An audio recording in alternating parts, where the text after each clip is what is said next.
advantages that China offers the world is sheer scale. As India attempts through PLI and various other policy interventions to attract different forms of manufacturing to India, the inability to provide scale.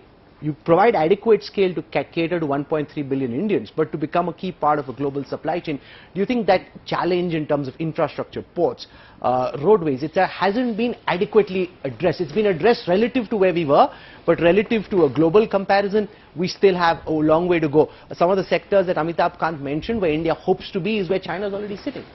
Yeah, that's true. But I think over the last 3 years, we've seen significant commitment and significant action on the ground. I think every year there's a 30-35% increase in the budget for infrastructure, which is positive because logistics costs in India are 12 to 14%. It should be around 7-8%.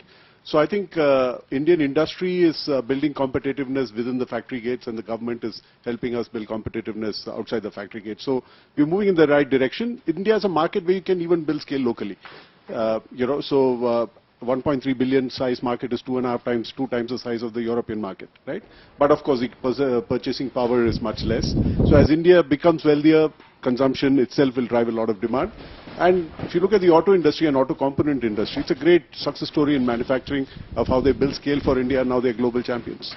Adar Poonawalla, the one place where we did see some manufacturing scale was during the pandemic in the pharma sector, and thank God for that. But a lot of people would be wondering and watching and wondering what happens to all those production facilities you created with some 1.5 billion doses. I think that's the annual capacity.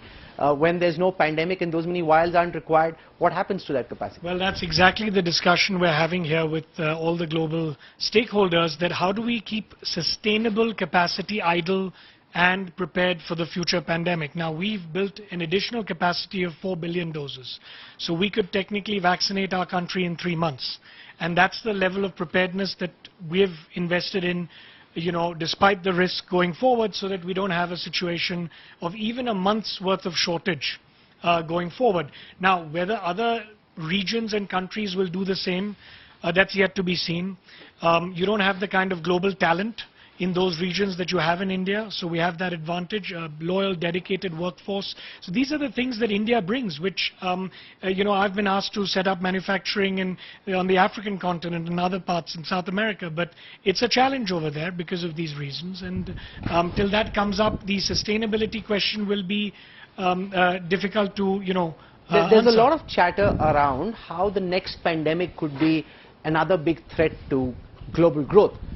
Nobody is quite certain what form and shape it can take. We're seeing monkeypox cases being reported, but it's not as contagious as the coronavirus. As someone who's speaking to different experts and possibly preparing for it as well, what real form do you think the next pandemic could take? The last one came 100 years ago. Is the next one really around the corner, or is that just something that pharma sector health experts say to put people on guard? Look, it's very hard to speculate. The only hope is that it's not as contagious as a coronavirus. And our hope is that the next-gen vaccines and treatments that we develop, both in India and overseas, will be able to block transmission. The problem with today's treatments and vaccines was, yes, it reduced hospitalizations and reduced deaths, but it didn't block transmission like some of the traditional vaccines have. I think that's where we're trying to focus our research, to reduce and prevent as much disruption in the economies to lives and livelihoods as well. Sanjiv Bajaj, what are you picking up in your conversations with different members of India Inc. in terms of their appetite to want to invest now? A, the fear of the next pandemic, no matter what form, shape and time it takes. Secondly, the continuing geopolitical tensions on account of the Russia-Ukraine crisis, none of which have a finite end date. So I think Amitabh Chaudhary said in 7-8 months things will start looking up, but nobody knows it will be 7-8 months, it could be much longer.